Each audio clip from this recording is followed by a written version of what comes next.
Hello everybody. So what I'm doing today is working on the engine mount for this celica to get the 1MZ actually sitting in the car itself all on its own. As you guys saw last time, this is where it's at. That motor mount's not done yet, so I want to get it done this go around. So I've got some free time. I'm going to try to get some work done on it today. Right now I've got the motor mount and the bandsaw back there in the very corner, slicing the motor mount the way I think it needs to be sliced to make it work how I think it might be working, which it may not work.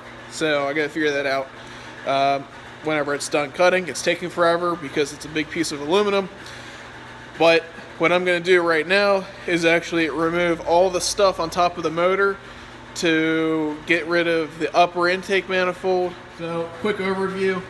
This is all the stuff I'm removing right here. Part of emissions, stuff like that. EGR stuff. As you guys saw in the last video, I had to remove the EGR stuff from the manifold in the back because it was hitting the manual steering rack, or sorry, the power steering rack. So it's not working anymore, so I'm going to take this out. That's gonna go, that's gonna go. I'm going to remove that because I don't have a automatic transmission. This is gonna go. This stuff's, a lot of stuff's gonna go. So I'm gonna start taking it apart and get this thing cleaned up a tad bit. I've removed the wiring harness from here, all the fittings, hoses, and oh, got one. There it is. All right, there we go. That's off. Doesn't that look cool? I'm still going to have to use part of this because it controls this valve on the side. Sorry, don't know the name for it yet. I will find it out eventually. Well, that took pretty much forever.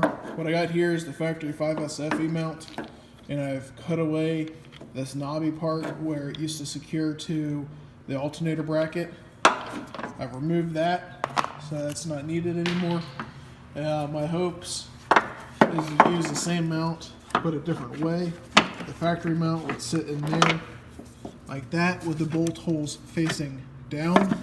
What I am hoping to do, which we'll see if it works, is mount this with the bolt holes facing sideways.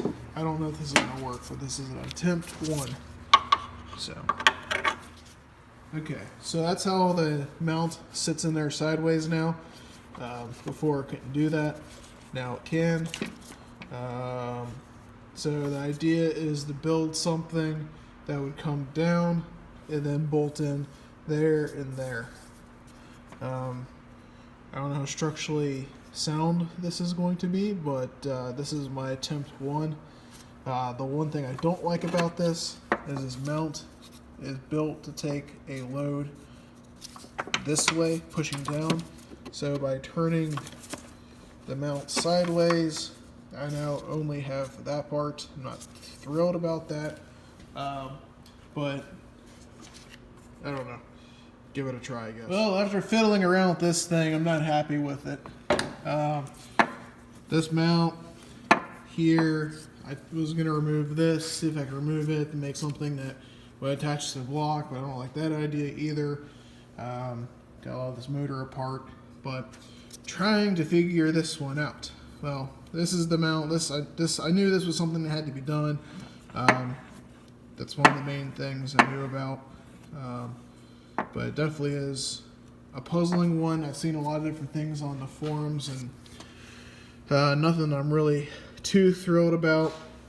But I was hoping somehow this would work. So I'm ditching that idea, that plan, and I'm going to plan B. See how many of these plans I get before I actually get one that works.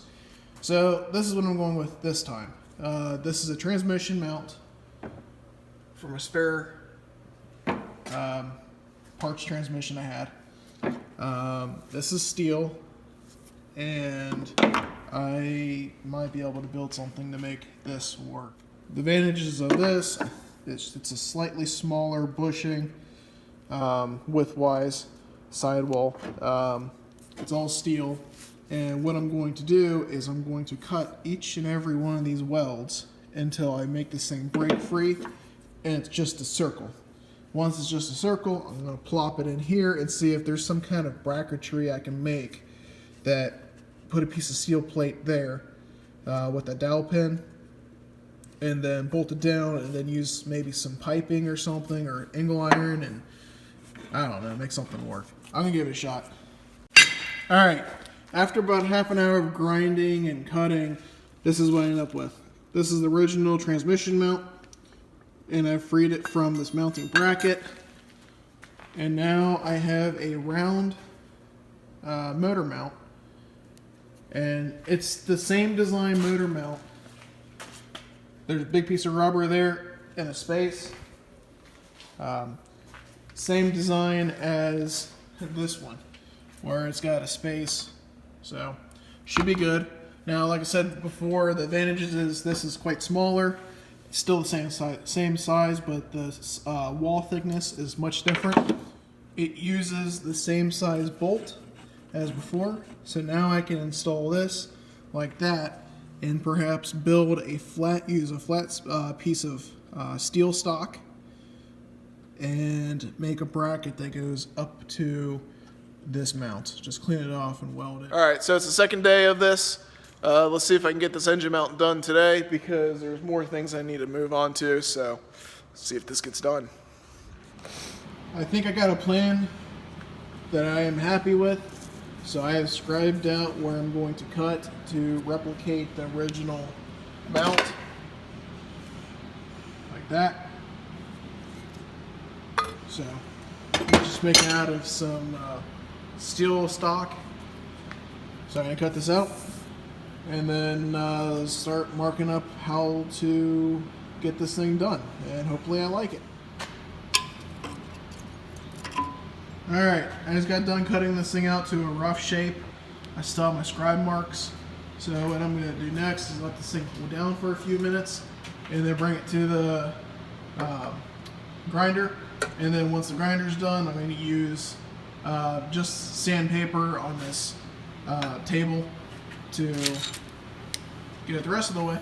I got this thing cleaned up a little bit. I don't want to go too crazy before getting it 100% done. What I've done is I found a bolt with a point on it that I'm going to thread into this hole, and what that's going to do is hopefully keep everything centered. So what I'm going to do is thread this in all the way, tap it with a hammer on the top side. So lay on top, tap with a hammer, should find the spot where it needs to be drilled at, drill it. Then I'm going to insert a bolt on this side to hold it in permanently, and then put this tool in over here, tap with the hammer again, and what I'm hoping to do is keep everything lined up really nicely, and make it so it bolts in pretty darn good. There it is installed, and now I'm just going to tap the top side of it within place and get it marked.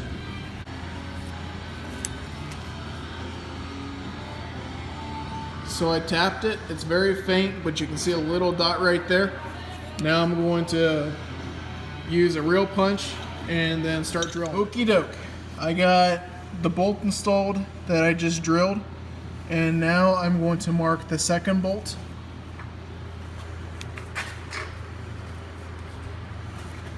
Like I did before, what I'm doing is I installed that tool, making sure this is exactly where I want it at, space-wise. Some of a space there, and then I'm going to tap, tap, tap, and mark a spot where I'm going to drill the next holes, and hopefully these line up perfectly. That's what I'm shooting for. And this is it after it's been bolted in. Now the next thing I'm going to do is finish cleaning that up, get it back bolted in, and start mocking it up to connect this to there. So I'll probably clean off some of this powder coat where I think I'm going to weld to, and get this thing going. It's coming along. So I've got the plate down here that I fabricated. I've got the engine mount that I'm going to be using. So now I have to get metal and link the two together, and hopefully come up with a pretty good support. I'm planning on using this stuff right here. That's just steel bar stock. And I think I'm going to weld it there, bend it so it comes across, and build support that welds in right there. Give it a try and see what I think. And get this stuff cut up and grab the MIG welder and bring it over here, and then throw some tack welds on here to see if I like it. I've cut a little angle on here to hopefully match up to the mount at the proper angle. I want to reach the from the mount on the engine to the rubber mount. Now I've got it in the vise to where I think it needs to be, and I'm going to hit it with a hammer until it gets the right angle I want. Alright, well, I got the first support welded in. Well, not welded, but tacked in. So that's where I want that to be held at. And up there, one sucky thing I just realized, I think I just welded my bolt in. I didn't weld it in, but I think I just held it captive in there. I'm going to figure out how to get that out. I think I'm going to do another brace going from there straight down. But I'm probably going, I don't know. Let me see how I'm going to do that. But I think this might work. I'm not quite sure yet, but it's a start. All right, guys. After a few hours of working on this thing, it's late, but it's done. I went through had a couple issues. I kind of stopped updating. It was just getting to the point to where I do something, change it, do something, change it. I finally got it. I'm going to show you guys the final product.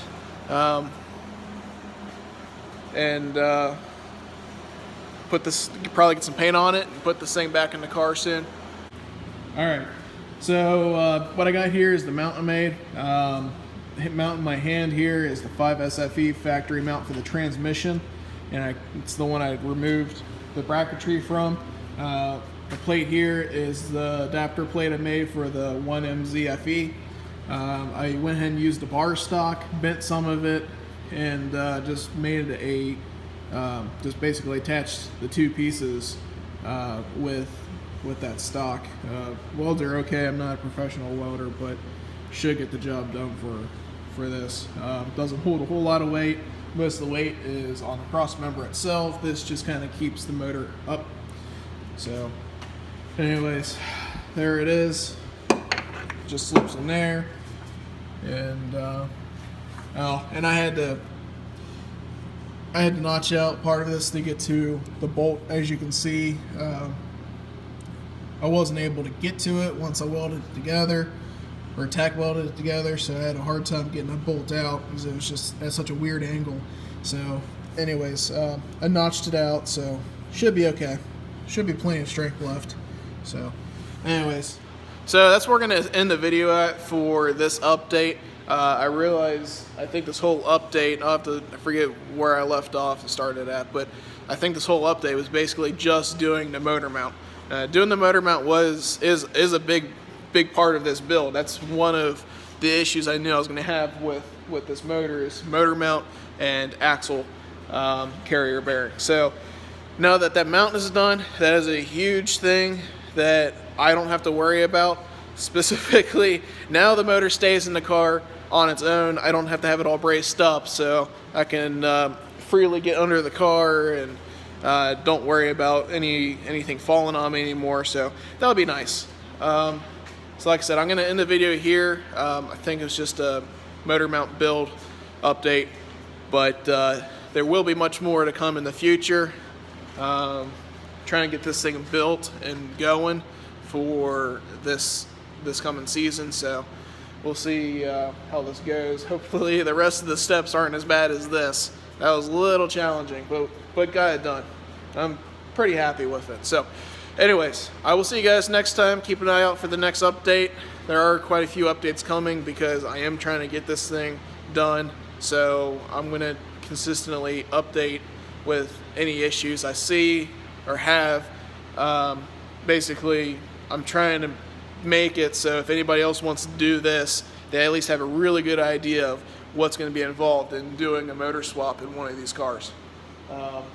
To be honest, there's a little bit more to it than I actually realized when I got into it. I'm sure there's more things to come, but I will work through it, and this thing will get done, and hopefully it's fun. All right, see you guys.